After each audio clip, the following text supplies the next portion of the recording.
ఖానాపూర్ పట్టణంలోని విశ్రాంతి భవనంలో సిపిఐ న్యూ డెమోక్రసీ పార్టీ ఆధ్వర్యంలో విలేకరుల సమావేశం నిర్వహించారు.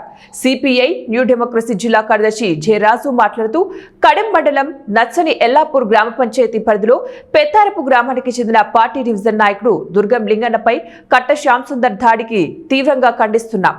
కట్ట శ్యామ్ సుందర్ అరాచకాలు, అవినీతి అక్రమాలు, భూదందాలు, బీడీల పింఛన్ ఇప్పిస్తానని డబ్బులు వసూలు చేయడం, దళిత బంధు ఇప్పిస్తానని ₹1,00,000 వరకు వసూలు చేశారన్నారు. దుర్గం లింగన్న గ్రామ పంచాయతీలో సమాచార హక్కు చట్టం ద్వారా గ్రామ పంచాయతీ కార్యదర్శి దరఖాస్తు చేసుకుంటే కట్ట శ్యామ్ సుందర్ తన అవినీతి అక్రమాలు, రైస్ మిల్లులో జరిగిన దోపిడీలు ఎక్కడ బయటపడతాయోనని దాడి చేయడం అత్యంత దుర్మార్గకరమన్నారు. జరుగుతున్న అనేక అక్రమాలపైన మాకు వచ్చిన అనుమానాలతోటి అక్కడ ఆర్టీఐ పెట్టడం జరిగింది.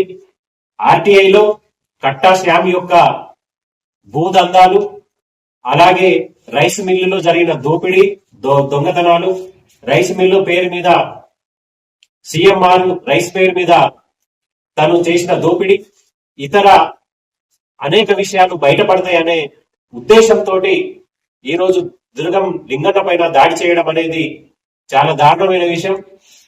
మరోసారి ఇలాంటి ఘటనలు జరిగితే తీవ్రంగా ఉంటుందని నేను హెచ్చరిస్తున్నాం. ఈరోజు కట్టా శ్యామ్ కు సంబంధించిన విషయాలు అనేక అవినీతి ఆరోపణలు అనేకం ఉన్నాయి.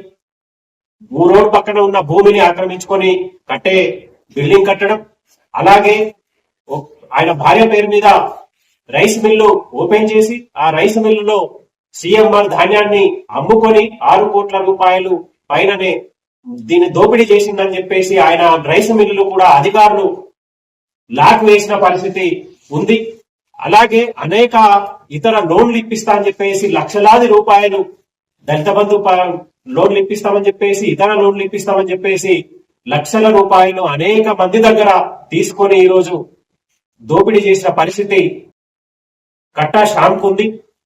అనేక ఈ ఆరోపణలకు సంబంధించి ఆయన ఇంటి ముందు కూడా అనేక మంది ఆయన డబ్బులు ఇచ్చిన వాళ్ళు వచ్చి అడిగిపోతున్న పరిస్థితి కూడా ఊర్లో అందరికి తెలుసు.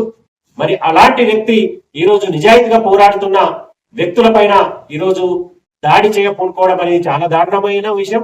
దీనికి ఆయన మీద చేస్తూనే డివిజన్ కార్యదర్శి, మా జిల్లా నాయకులు అయిన సునార్క రాజేష్ పైన కూడా మేము దాడి చేస్తామని చెప్పేసి వెనక మాట్లాడము, ఇది ఇంకా మరీ దారుణమైన విషయం. అలాగే దీనికి వెనక ఎవరైతే మార్క్ లైన్ పార్టీ నాయకులు ఉన్నారని చెప్పేసి మాకు వినిపిస్తున్న పరిస్థితి. కాబట్టి మేము ఒకటే చెప్తున్నాం,